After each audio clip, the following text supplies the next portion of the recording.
Welcome to the Lab of Life podcast. I'm your co-host, Raluca, energy healer, intuitive homeopath, and inner voice guide. And I'm Lena, scientific mystic and metapsychologist. We're here to explore spirituality, ancient wisdom, and cutting-edge science to optimize our human experience. Life is complex, and we're here to simplify it for you by sharing practical insights and strategies that will inspire and empower you to unlock your full potential. Let's dive in.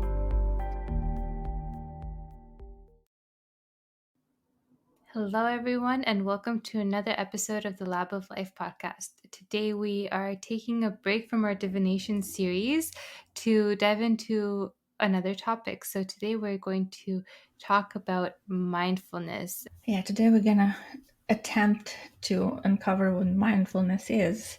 Because I've heard that word so many times before, but I never really looked into it until this summer when I took a class at UCLA. And it was like, oh, this is an interesting concept. I have to dive deeper.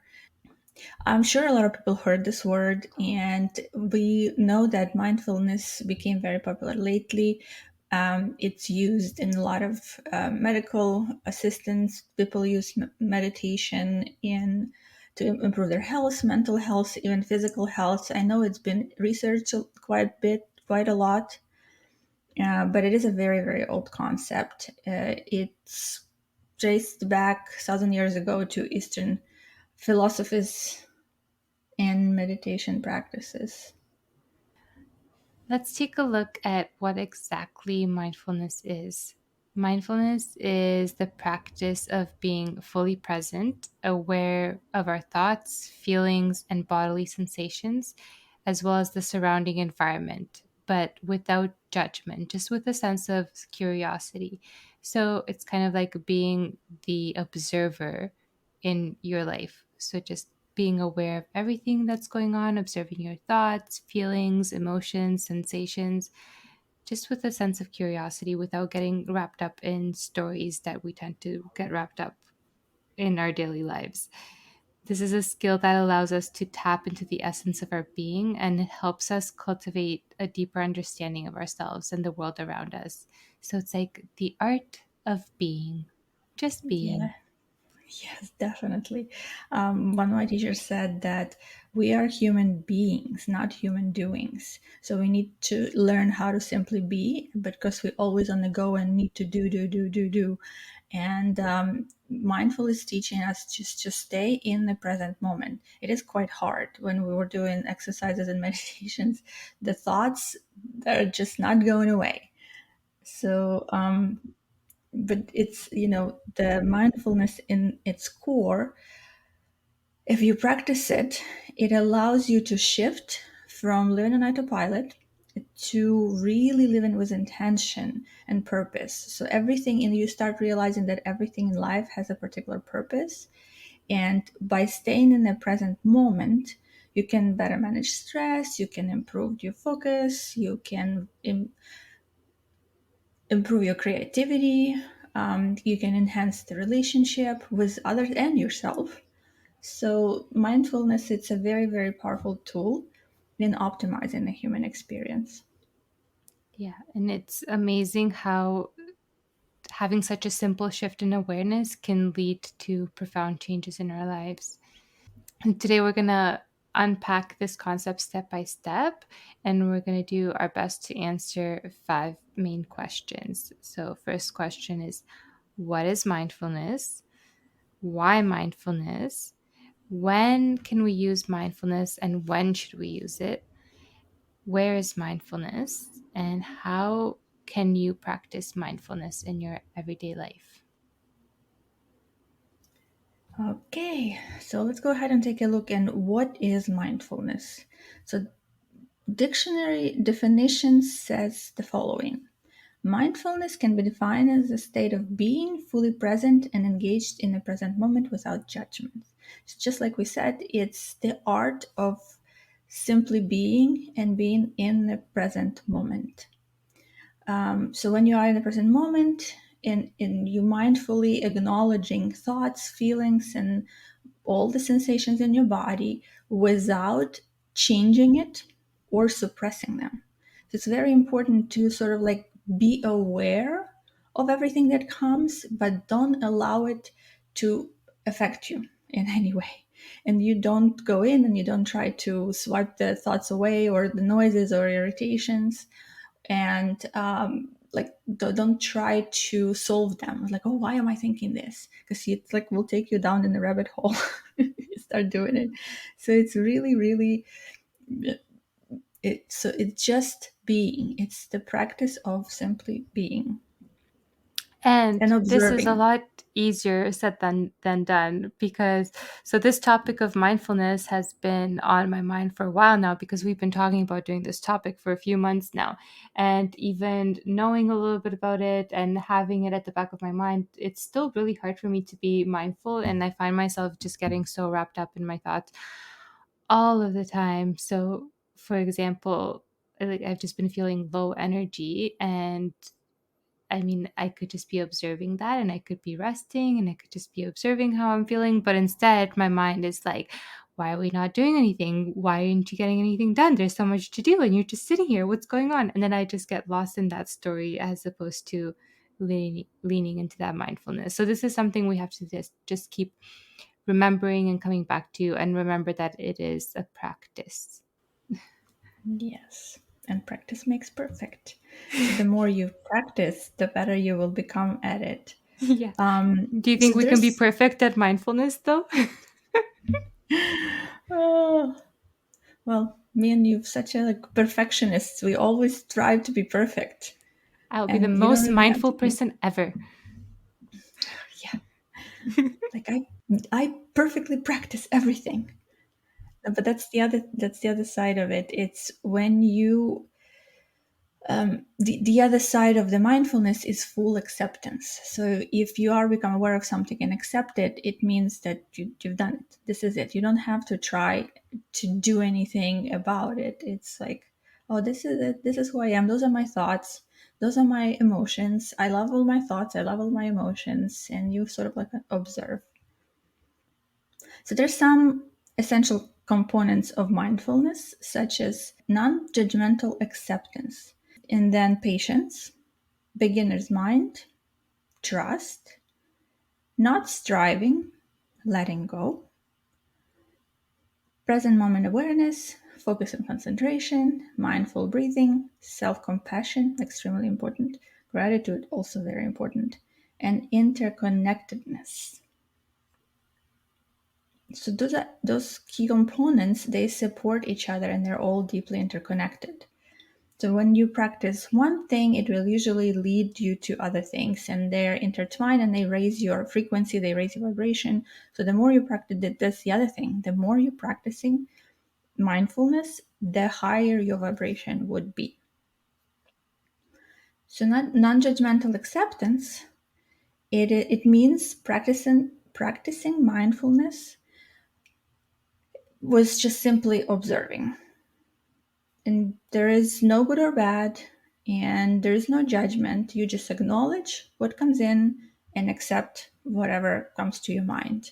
I know one of the students in my class, he's like, I want to make this meditation room for myself where is it all soundproof and I don't hear any noises, because when I'm meditating there's all those noises come in and I cannot concentrate. And our teacher said, but that's the whole point. The whole point is you are in it, you sit down and you are aware of those noises, but you don't allow them to affect you.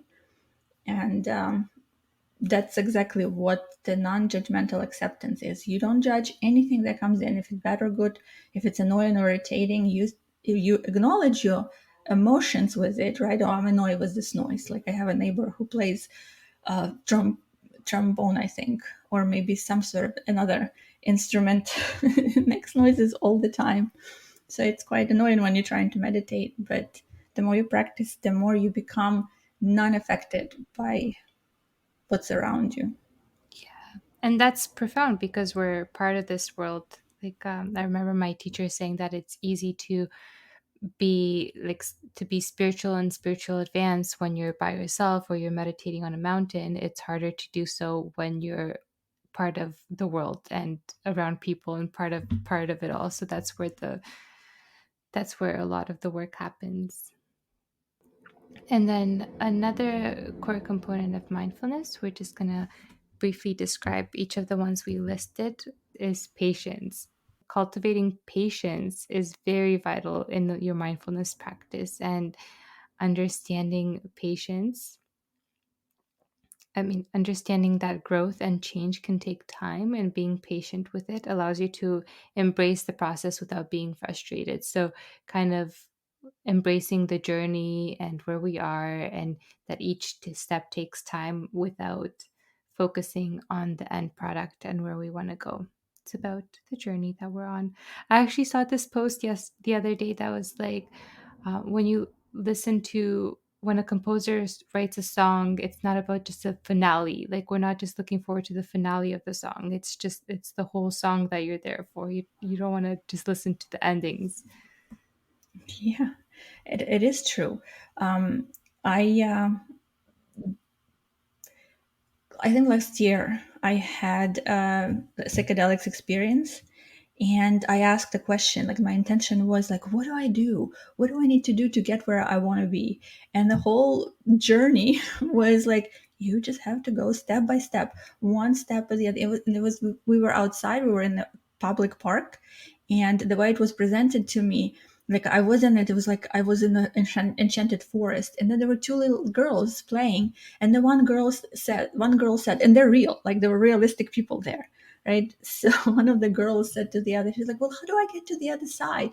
And she's like, here, you use those stones, one stone, two, three, four, and she was jumping on the stones and going, and I'm like, okay, I got it. I have Oh, to do stone by stone, step by step, but it's really hard. I'm very impatient. I want everything to happen, if not now, I want everything to happen yesterday. I know. So that's one of the challenges for me We when I'm can't take cultivating. the portal, can't take portals for everything. Sometimes we just have to take it step by step.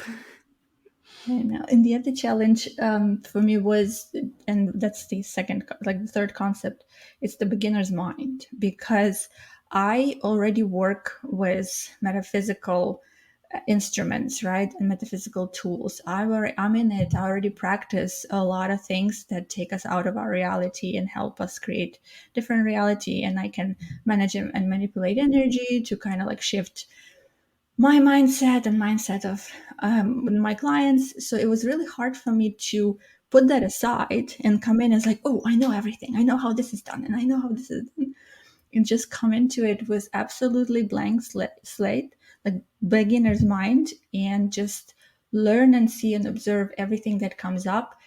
Even though I might know this already, but it's like I was looking at things from a different perspective for sure. And like every moment is really unique. So if you think about it, like the best moment of your life is now, because it's never be, and like it's not going to be repeated. So you live here and now, and if you sort of like cultivate that feeling, it really simplifies your life. It really makes your life so much better. I love that aspect of treating with the beginner's mindset. It actually it was funny. I was thinking about this yesterday. I was watching Harry Potter again, which is like my favorite movie, and I was just like, I noticed that I stopped paying attention to it because I've seen it so many times that it kind of goes off into the background. And then it made me think about how we do that in our daily lives too. Like, we're repeating the same patterns, or we tend to have the same routines. So we stop paying attention to things. They're just off in our background. And as a result, we don't notice our life as much. We're not present, we're not aware, it's all on autopilot. And when we're young, we tend to, like, time feels so much longer because everything is new and every day is a new experience, and you're just like excited to go out and like communicate with people and have all those new experiences. But as we get older, it gets more repetitive, and we zone out of it, and then our life just becomes a blur, and you don't even realize that a year went by, and you're wondering where the time went and what even happened, because everything was just the same. I know it's already the end of September. It's like this year pretty much is over. I know. Where did it go? I don't know. So we need that beginner mindset, and also maybe some new experiences to expand our time. Exactly. And I do really encourage a curious mind, like not really be curious about everything, not judgmental approach to things. And and really pay attention to the words and everything that comes out of your mind, because like, let's say my partner always says, what's wrong? Like, and I keep telling him there's nothing wrong. You ask what's going on, like with curiosity. Don't say automatically that it's wrong, because you start looking for things. What's wrong? You start immediately looking, what is wrong? Let's see.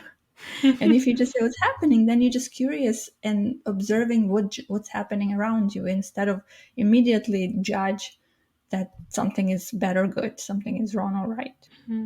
That's a good point. Our next area of mindfulness is trust. Learning how to meditate involves trusting yourself and your feelings. And with mindfulness practice, you develop a deeper awareness of your experiences and surroundings, and you realize that you're the best person to understand what's happening within you and around you. And it's remembering that you possess the innate abilities of attention and awareness, and building that trust in your own authority to know yourself, because it fosters authenticity and self discovery. And this, again, is a lot easier said than done. I mean, trusting ourselves should be the most simple thing, but so much of our conditioning throughout our lives has taught us not to trust ourselves and to trust people outside of ourselves and to trust authorities outside of ourselves. And we constantly have self doubt with ourselves, and then we don't trust the decisions we make. We definitely don't trust our intuition. So it's kind of like we have to go back to relearning how to do that, and Mhm. seeing seeing where it leads us, because oftentimes that trust requires us to do things that aren't logical. Yeah, exactly. Oh, trust is very hard for me. It's one of the probably the hardest things to achieve still at this point. Me too. I'm still working on it. The next key component is non-striving. It means that do not, and we already covered that, like we already talked about it a little bit at the beginning. It's not about achieving goals. It's not about the final result. It's not about the end of that song. It's about the process and listening every note, listening every moment of that song, and also not trying to change anything. You just taking it in and you embracing the observer part in you.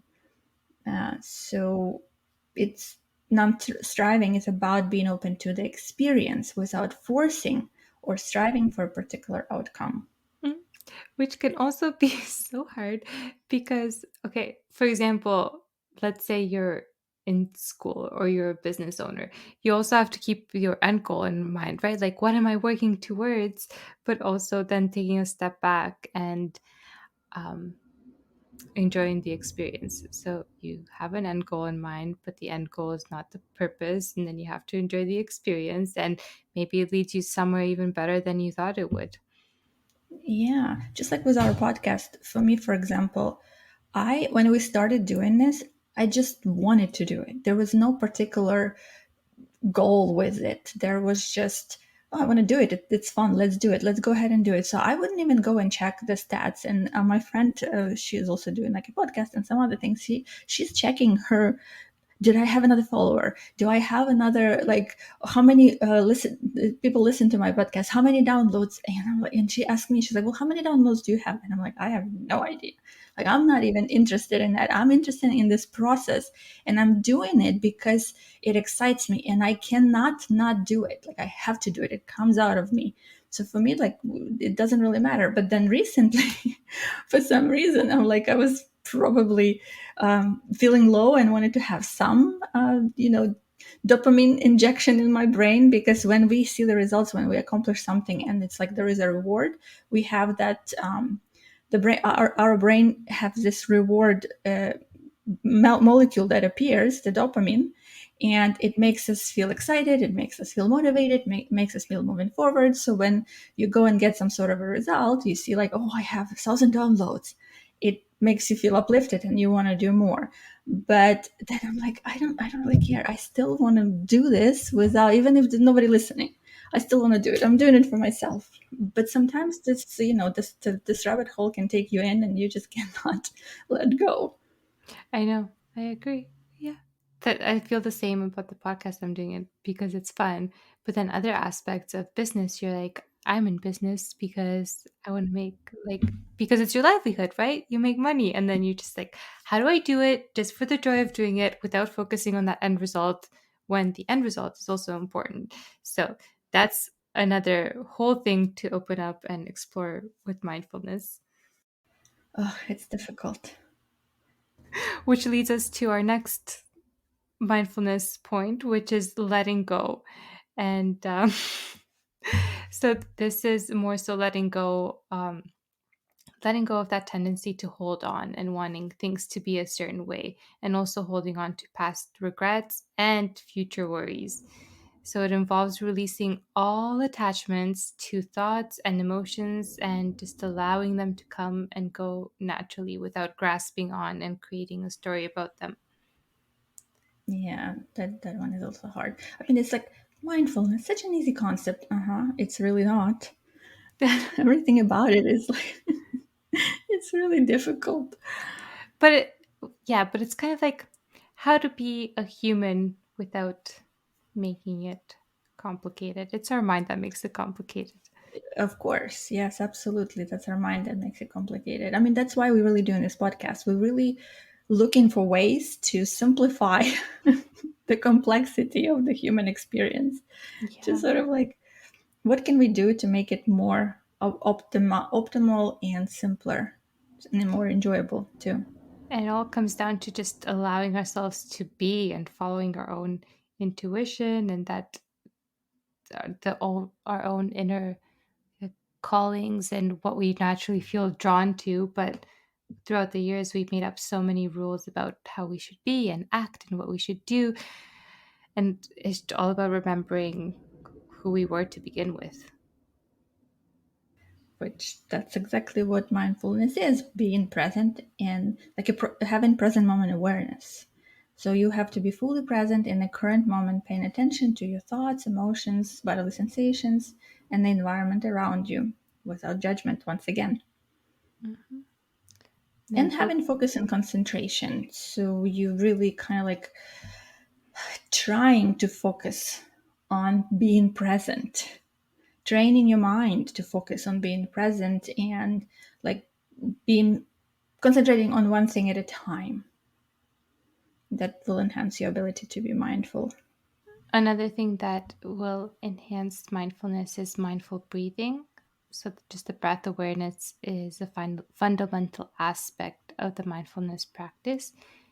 Paying attention to your breath, so it helps you anchor in your attention to the present moment. So, we always do this when we're connecting with the inner voice. We focus on our breathing because the mind can't hold a thought when you're releasing the breath. So when we like hold a thought, we're holding on to our breath also. And as we release the breath, it's like we're releasing the thought. So just focusing on Mhm. that breath gives us something, it takes your awareness away from your mind and more into your body. Yeah, like being more in your body allows you to be more present. True. Another aspect of mindfulness is self compassion. This is all just about being kind and compassionate to yourself and treating yourself with the same care and understanding that you would offer to a friend, which we often don't do. And I also always think about this part that I read into in Untethered Soul. There was this exercise to imagine the voices inside your head as a person sitting beside you, and just imagine that for the whole day. So the whole time when you're talking to yourself inside your head, it's a person sitting beside you. And at the end of the day, to ask yourself if you would be friends with that person, and if you wouldn't, we got to do something to change that. That's a cool exercise. Yeah. Yeah. Because we really like prone to negative talk in our head, especially like negative self-talk, negative thoughts. And I recently discovered, like I read a couple of studies on that, that it is like, what do you think is better? More positive self-talk or less negative self-talk? Ooh, less negative self talk. Exactly. Yes. So even if you have tons of positive self-talk, if you have a lot of negative self-talk, it's really neutralizes the positive self-talk. Yeah, So because it's what we tend to focus on. I even think of how people like on the internet, you'll get like 10 positive comments and one negative one, and everybody will focus on that one negative one, and it yeah, just overrides everything. exactly. So the key is to really work on removing negative self-talk, and just like advice, I usually teach that to my clients, that concentrate on the thought that you have, and if it's that thought is negative, imagine you crossing it over in your head, like you would cross something on the paper and rewrite it in a positive sense, and that really changes the attitude and like our perspective of the world. The other key component is interconnectedness, and it just really means that we are all living beings that are intertwined with each other. We cannot really exist on our own, and all our energies are connecting and we are affecting each other, and we always have to be mindful of how we affecting each other, what you take in from other people and what you give out. It's really important. And when you know that we are one, like for example, if you would, if you know that we're all connected, and I might be you, you might be me, we're all one, right? How would you treat others and yourself then? It's knowing that you are me, so I need to be nicer to you because you are me. I don't know if it makes sense, but this is like also one of the concepts of unity and understanding that we cannot live without each other. And the more positive things you send out, the more positive things you will receive. Yeah. So that's where that saying of treat others how you would like to be treated also comes in. Yeah. And that's why gratitude is a very important component of practice of mindfulness as well. It When you practice mindfulness and you acknowledge and appreciate the simple things in life, it also raises your frequency and also really raises your vibration. And gratitude helps shift the focus from what is lacking to what is already present and positive. And we do have an episode on gratitude. If you want to scroll like a while back, we talk a lot about how important the gratitude is for your mental health, emotional health, physical health, and for the creation of the life that you want. Because the higher you are in your frequency, the easier for you to create the life of your dreams. Yes, and I think there's also a gratitude meditation episode. Oh, yes, that's Yeah, right. so Yeah, we we do have an have. episode on gratitude and a gratitude meditation. So this would Yeah. be really good to explore. It's a short I don't know, somebody. meditation, only like 5 minutes.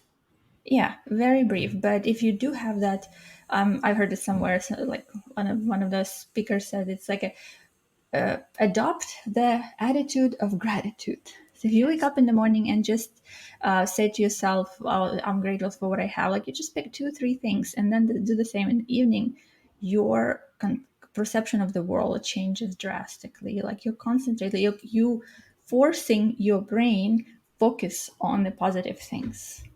All right, so where exactly did mindfulness originate? So mindfulness has been around for a long time and it's present in ancient traditions. It can be traced back to Buddhism, Hinduism, and Taoism. And over time, these mindfulness practices from these ancient wisdom traditions have been integrated and adapted into various secular contexts and modern therapeutic approaches. And today, mindfulness based interventions are widely used in psychology, in healthcare, education, corporate settings, and they're used to enhance well being, reduce stress, and promote mental clarity. But they have been around for a long time. Yeah, so people have been practicing this a long time. So why do we need mindfulness? Why should we practice mindfulness? There's tons of research right now, which is I love it because it means that the science being more the science is expanding, and we're going more into like discovering who we really are and connecting metaphysical with physical, and it's all coming together. Oh, makes me very excited. So scientists have been extensively studying the benefits of mindfulness, and it shows a lot of positive effects in various aspects of physical and mental well-being. So, one of the key findings from the scientific research in the benefits from mindfulness is stress reduction and improved mental health. Mindfulness-based intervention are really effective with treating various mental health conditions such as depression, anxiety, PTSD, and there is a mindfulness based cognitive therapy now, and also mindfulness based stress reduction that both shown promising results in reducing symptoms and preventing relapses in all, it's like specifically with depression, but also could be with the other conditions. It also enhances cognitive function. It helps you to better regulate your emotion. It does have tons of physical health benefits. It has been associated with lowering blood pressure, improving immune system function, and leads you to better sleep quality. And we all know that sleep is so important. I think it like after breathing water, and I think sleep is more important than food actually. So if you have a good sleeping pattern, then it really enhances your physical health. Also, there's some studies that have shown that mindfulness can help pain management. It reduces the reception of pain intensity, and it does affect brain. So just like some brain changes, neuroscientific studies shown that mindfulness brings visible changes to brain structures and function. So they actually can see it on MRIs and on the scans that when somebody who practices mindfulness, I think they did it even with monks, like the brain of the monk in the regular state and the brain of the monk where they meditate are completely different. And then after the meditation, so they had some participants doing certain mindfulness techniques throughout certain period of time, and they measured the brain and looked at the brain scans before and after, and they saw a lot of improvements in the neuroplasticity, in different functions, and memory, enhances of memory, attention, and also self-awareness, of course, because that's what mindfulness is all about. And the most interesting thing for me is that it helps addiction recovery, which it has been shown that some interventions helped people to reduce cravings to alcohol and drugs and promoted, I guess, I think it's connected to self-love. Like people who practice mindfulness, they start really embracing themselves and accepting themselves. And if you love yourself fully, and if you clean your brain from, because addictions usually come from traumatic experience or genetic disorders, right? So if you can better control you yourself, and you have compassion towards yourself, and you love yourself, you've changed your behavior and stop harming yourself with alcohol and drugs, but embracing and start loving yourself by doing exercises, eating right, and sleeping right, and just being happy all the time. There's a lot of reasons why mindfulness is important and powerful in our mental and physical health, and mental, emotional, and physical health. And now we're going to dive into when we can use mindfulness in our daily life, in our everyday life. And we can use it to improve our quality of life overall, including self improvement, relationship improvement, workplace improvement, physical health, and mental health. So, we're going to begin with talking about self improvement, which starts with self awareness. Self awareness is a crucial component of mindfulness. It involves consciously recognizing and understanding your thoughts, emotions, sensations, and actions in the present moment without judgment or criticism. So, that is important. We're observing without judgment or criticism. Self awareness and mindfulness enables you to develop a deeper understanding of yourself, your behaviors, and your reactions to different situations. And the self awareness is big because, like we talked about this, we do a lot of things in autopilot. We get stuck in the same loops. We'll have the same type of fights, the same triggers, and each time we'll act like it's a completely new thing and like we've never encountered this before, but really it's a pattern and this happens a lot. So with self-awareness, with mindfulness, we're able to notice that, and the awareness piece is like the most important part. Like once you're aware, it's like it can break up the entire illusion. Some ways we can practice self-awareness include observing thoughts and emotions, identifying triggers, recognizing habits and patterns, enhancing emotional intelligence, increasing self compassion, aligning with values, and fostering personal growth. Okay, so observing thoughts and emotions, that's just becoming impartial, like an impartial observer to your thoughts and your emotions as they arise. Rather than getting carried away by them, you learn to watch them with a little bit of detachment, and you gain insight into the mental patterns and emotional responses. So you can still feel things fully, like we're not bypassing anything, feel your emotions, but it also then taking a step back and kind of observing like what's happening here. How does this fit into the bigger picture? What am I feeling? Why am I feeling this way? Like, what is this showing me? So just kind of observing it and not being judgmental of how and why you reacted in that situation. Another important aspect of this is identifying triggers, because this is how we break out of the patterns that we talked about, recognizing the triggers that tend to set us off over and over again, and each time we act like it's something new but it's the same thing. So this also helps us break out of habits and patterns, because you become aware of the recurring things that are influencing your life. So whether it's positive or negative, this awareness allows you to make conscious choices about whether to maintain or change these patterns.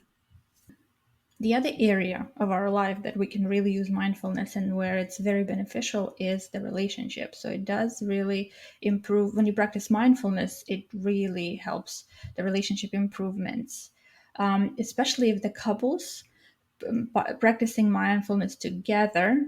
It really has been reported, like it has been done through the studies, that it increases satisfaction in a relationship and improves communication, because you're more mindful of yourself and you're more mindful of another person around you. And it really helps to have a good quality relationship, and not just with your partner but anywhere, with your friends, with your kids, with your parents, with your coworkers. When we had a lecture, on one of the lectures in my class in UCLA, they were showing us the video of Sage Nhat Hanh. He is like a Buddhist monk. He had an interview with Oprah, and we can leave a link in our under this podcast for you to check it out, because it's pretty good. I mean, it's long, but it does have a lot of good points about mindfulness if you want to educate yourself more. And what I loved about, like, I really liked the interview, but the biggest thing that I took out was he was talking about the four mantras to maintain healthy relationships. Those mantras deeply resonated with me at the moment, and I'm trying to practice them, but it's quite difficult, but still I'm getting better. So the mantra number one is, darling, I am here for you. So if you're truly present, this mantra will produce a miracle. I'm just going to read it out. So if you're truly present, this mantra will produce a miracle. You become real. The other person becomes real. And life is real at the moment. So you bring happiness to yourself and to the other person. Okay, so mantra number two, darling, I know you are here for me and I am very happy. So this allows the other person to this with this mantra, you sort of like acknowledging that the other person exists and the other person is there for you. So it's almost like a gratitude statement that I know you're here for me and I can rely on you and I can trust you, which is huge. And mantra number three, darling, I know you suffer. This is why I'm here for you. So when you're mindfulness and you notice that when your partner or the other person the other person who you love suffers, you also should restrict yourself from the way I understand this mantra, right? You should restrict yourself from intervening and trying to solve the problems, because really you should let that person, like, give them space to solve their own problems. I used to have this like habit to try to fix everything that comes up. But sometimes just simply being present with the other person and not really forcing your advice or forcing the solving of the situation, or even not saying anything. You say, no, I'm here for you. I'm holding the space. You can come to me with everything. It's a safe space, and I can help you. If you need me or want me to help you, I'll help you. But if not, I can be simply present and embrace you and love you and hug you and give you that. So, your presence alone will relieve a lot of the person that's suffering. So just when you're there and being present and acknowledging your presence and letting them know that you're present, it helps, like it relieves like 50% of the suffering already. And then mantra number 4, I think it's the hardest. Darling, I am suffering. Please help. So this one's really difficult, because especially if the other person like hurt you in some way, to come to them and saying, I still love you, even though you hurt me, I still need you. It usually practice when you suffer and you believe that the person you love is the one who caused the suffering. And like normally you just want to run away. I just want to run away and hide and don't see another person and kind of just be like, oh, you hurt me, I'm going to close the door in the other room. But when you come in with open heart and say, I'm suffering, and the other person simply present, it does the same effect as it was for the mantra number 3. It helps you to be more open. It improves communication, and it helps you. It helps the other person know that they're not abandoned, that you're not going away, that you're not giving up. You coming into them for resolve whatever is happening together. It's interesting. I don't resonate with the mantras themselves. Like, I don't resonate with the wording, but I do like the meaning behind them. Like Yeah, the I mean, meaning he behind them is explains it in the video so much better than I'm doing it right now. But yeah, this is my attempt to kind of like relay to you guys how I felt and what like it really stood out for me when he was saying. I'm like, oh yeah, because usually we when somebody hurt us, we turn our backs on them and run away. But it really helps to maintain and improve the relationship when you have difficult conversations and you work through issues together, no matter how hard it is. yeah. That's beautiful. Like being there, being present, and asking for help and showing gratitude. Another part of our life where mindfulness is helpful is in our physical health. It has been associated with several physical health benefits, including lower blood pressure, improved immune function, and better sleep qualities. And studies have also shown that mindfulness can aid in pain management and reduce the perception of pain intensity. Isn't that interesting? Um, and also in brain changes. So, neuroscientific studies have shown that mindfulness can bring about changes in the brain structures and functions. And regular mindfulness practices have been associated with increased gray matter density in brain regions responsible for attention, memory, and self awareness, which is amazing. So, mindfulness can change our physical body and change the gray matter, which when I went to school, we learned that nothing can change gray matter and nothing can make alterations to that. It just is what it is. And also interesting about mindfulness helping in pain management and reducing the perception of pain intensity. Like when I was doing the cold plunge and we did breath work before, so getting in that state of mindfulness with breath work, I found doing a cold plunge very, very like easy, and I kind of just noticed what it felt like in my body, and it didn't feel like a big shock jumping in the cold. I didn't have like an intense reaction to it. Yeah, and all of that really enhances overall well being and allows us to cultivate equanimity which that's the new word that I've learned in this class because I did not know that word before. So we as humans, everything for us as humans has to be in balance. Like we cannot, like in the Goldilocks, everything has to be just right. Not too big, not too small, not too hot, not too cold, but just right. So we need that balance. Like, yeah, our body need that balance. We need to maintain the homeostasis where everything in our body works at perfect conditions.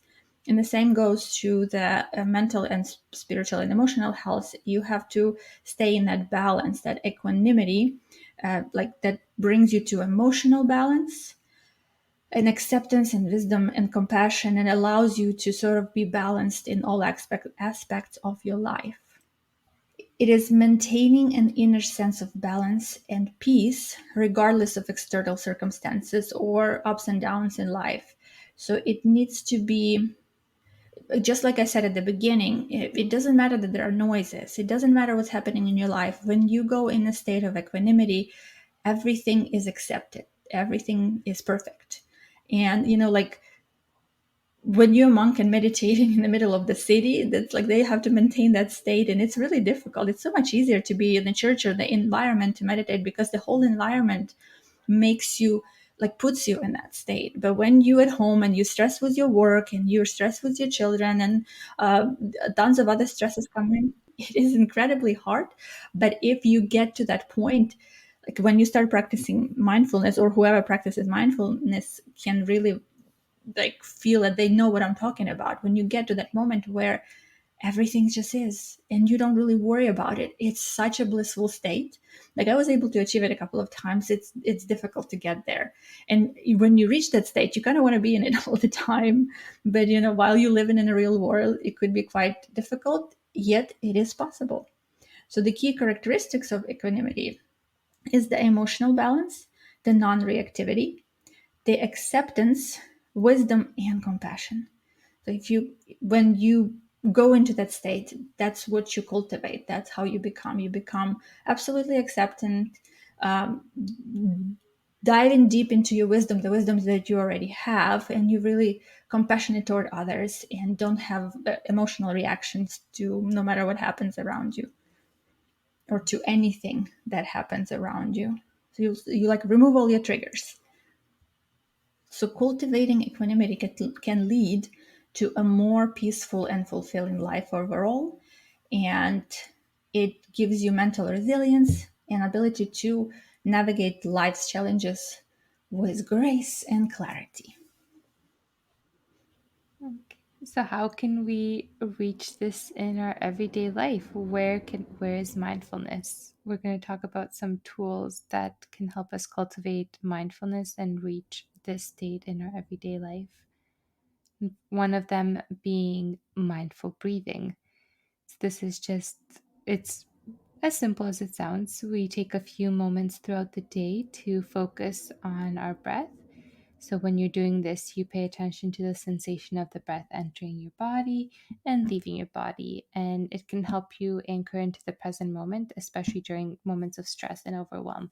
So, you can breathe normally and just observe, or you can do breathing with a count. Like a lot of people like to do box breathing, like breathe in for 4, then hold for 4, breathe out for 4, and hold for 4. You could do box breathing, or I forget.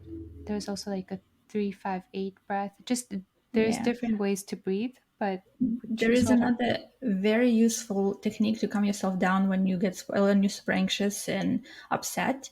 It's two short inhales and one long exhale. It's like,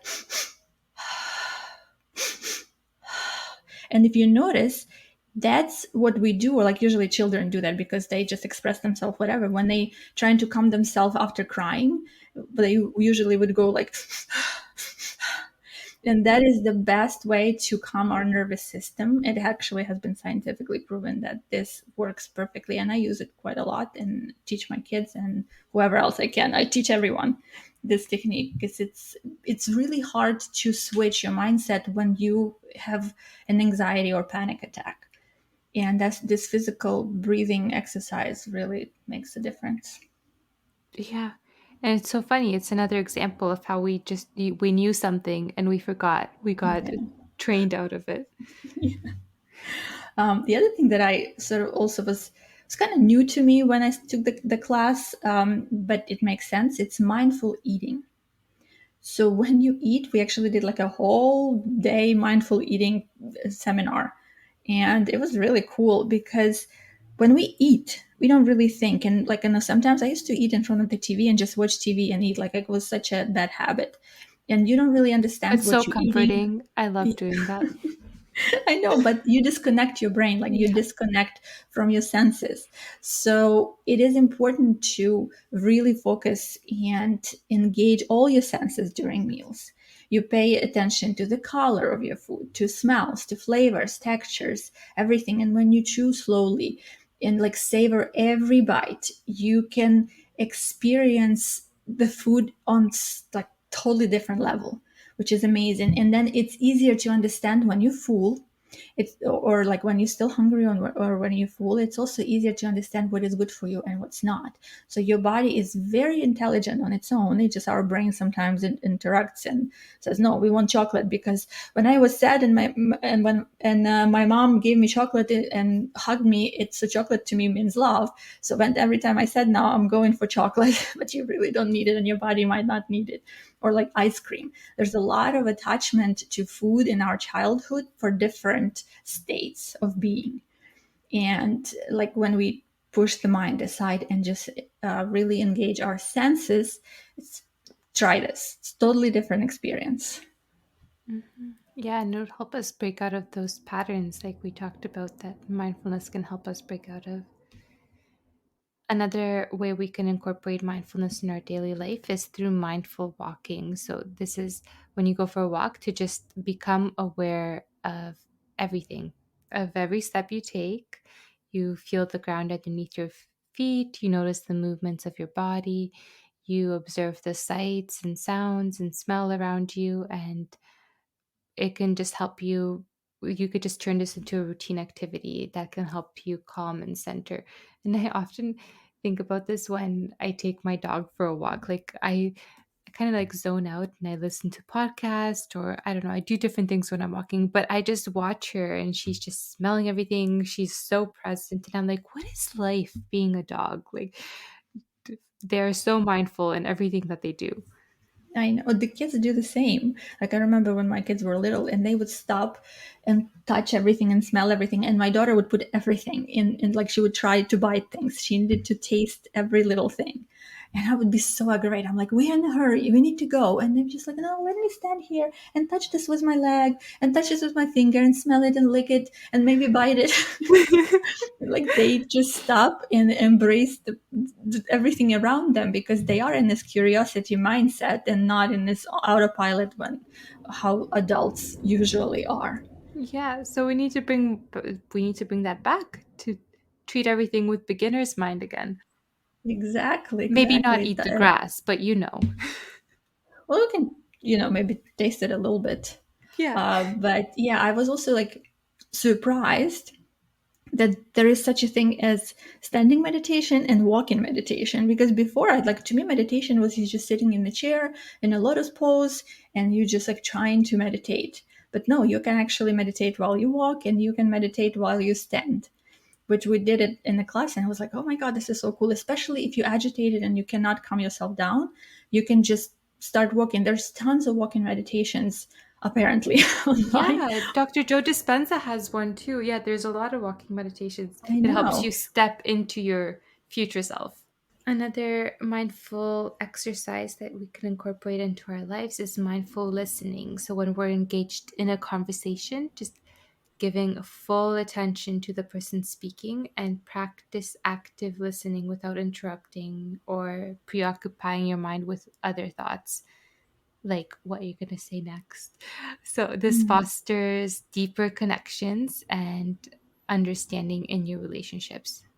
And we can do mindful work when you're working on a project or doing any routine tasks and you bring mindfulness into it. You can stay fully engaged with the task and you improve your focus and concentration, and that definitely improves your productivity and creativity as well.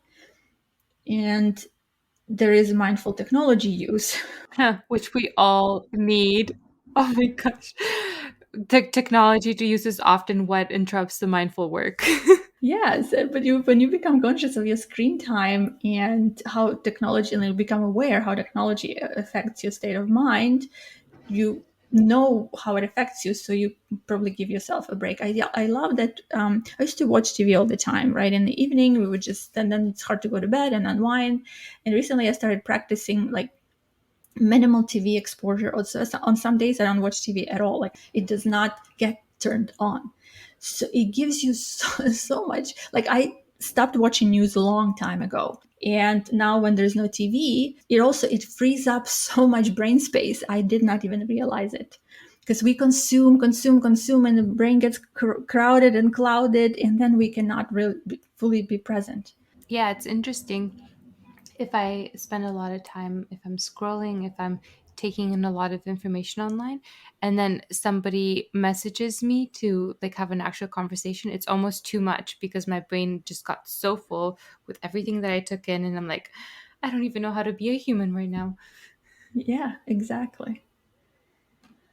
Uh, So just remember to take breaks from your devices and practice mindfulness before engaging with technology to prevent mindless scrolling. So maybe setting an intention for why you're on your phone, or how long, how much time you want to give it, or why you're checking in the first place.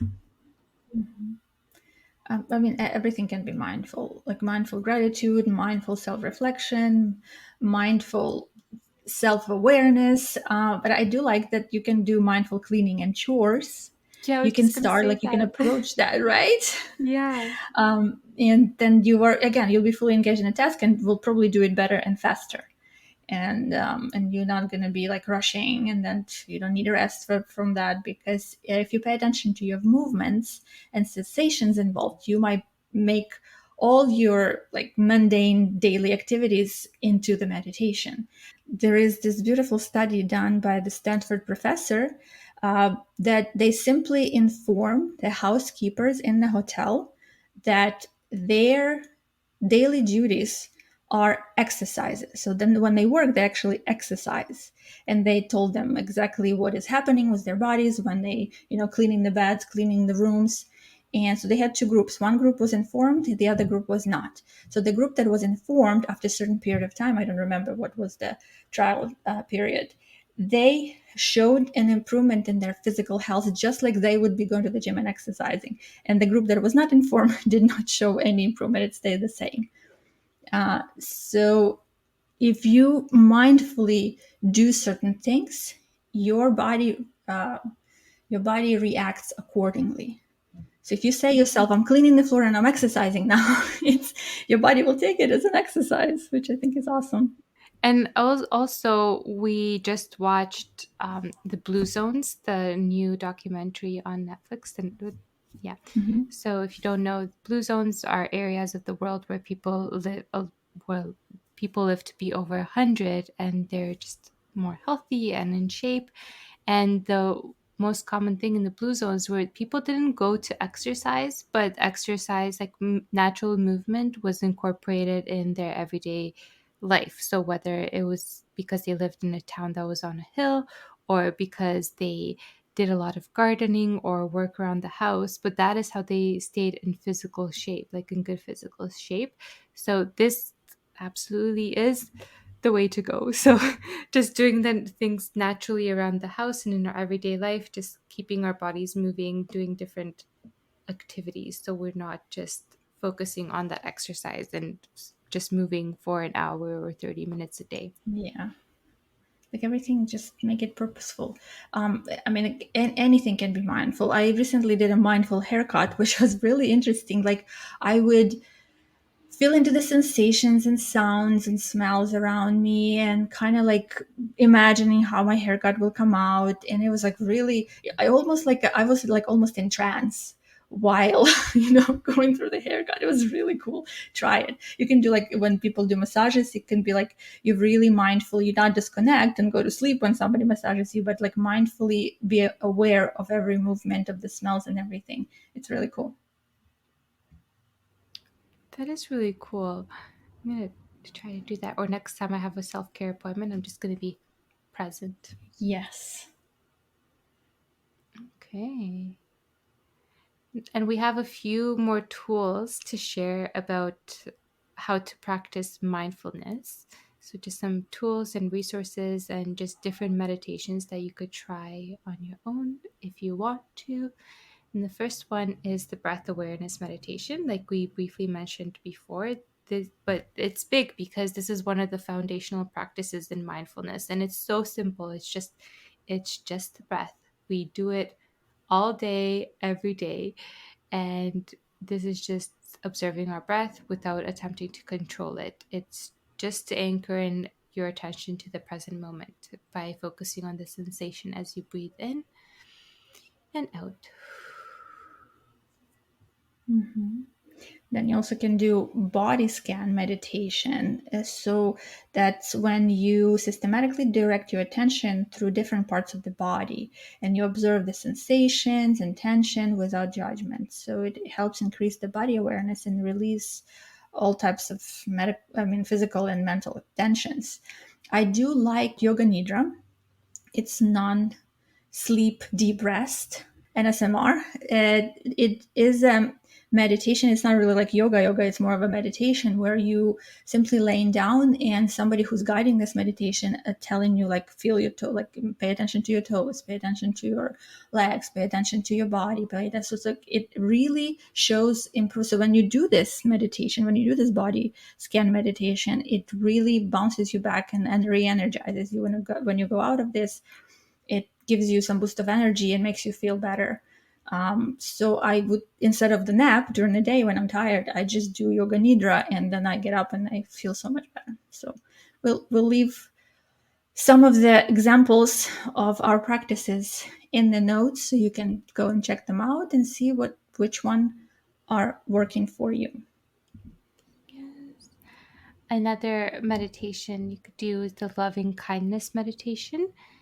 Um, it cultivates feelings of love, compassion, and goodwill towards yourselves and others. And this type of medication, this meditation is medication. It It is involves medication.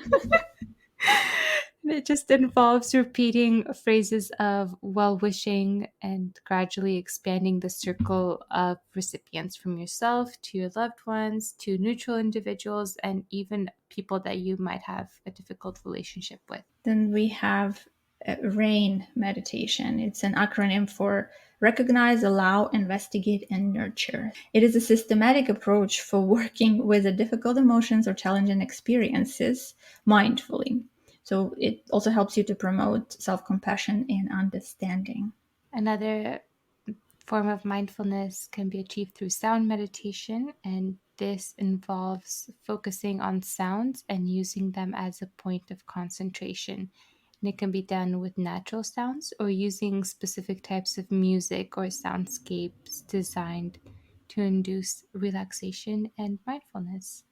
Yeah, I love this the sound healing when you go in and they play those bowls, and it really takes me different places. Definitely Yeah. alters my state and relaxes me, makes me feel so good. Yeah, or there's a song that I love that's also been shown to reduce anxiety. It's called Weightless by Marconi Union. So Mhm. Oh they're yes, I know about that song. yeah, it's so relaxing. So maybe try Mhm. you guys could try with that one. It actually that song has been studied that Yes. it does help calm you down, make you feel good, improves your like the whole overall well-being and makes you feel happier, less Yeah. stressed and less anxious. I feel like sound healing and those frequencies are just becoming a big part of healing in the future. Yeah, definitely, for sure. There are some other tools and meditations that can be used. We're just going to name them. And as we name them, if any of them like stand out to you, we just encourage you to go deeper into them and research them. So there is noting medication. There is noting meditation, which involves silently labeling or noting your thoughts as they arise. Then there's five senses meditation.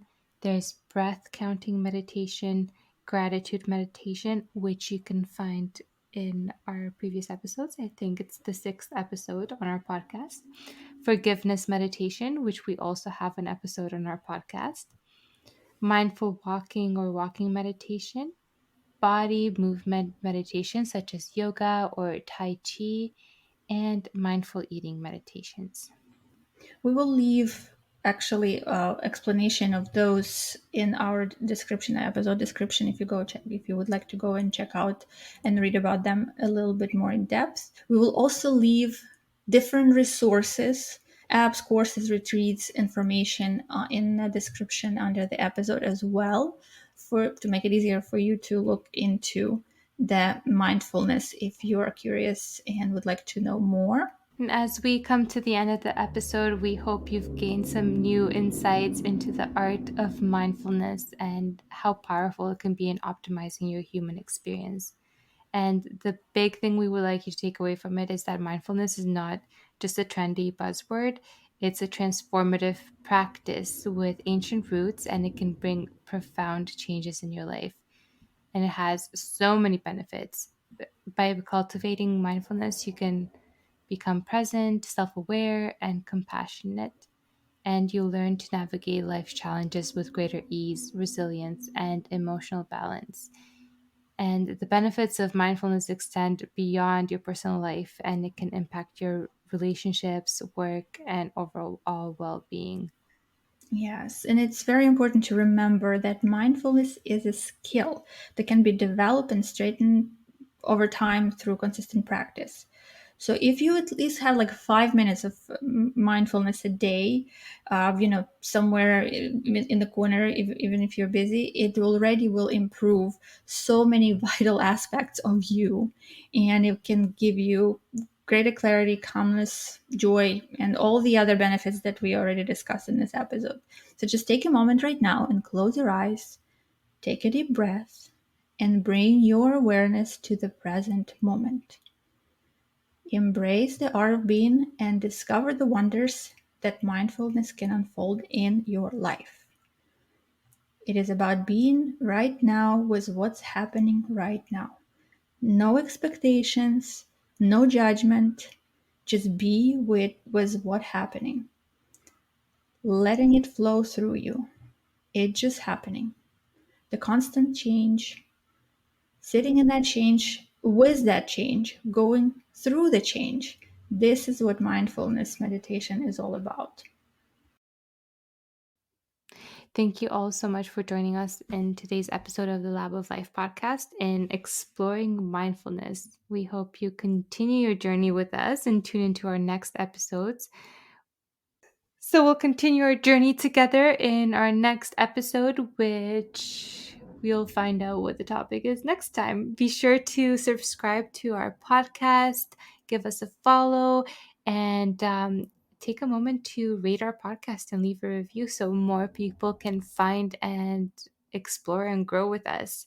Until then, embrace the power of mindfulness, and remember to stay mindful, present, and curious. We'll connect next time.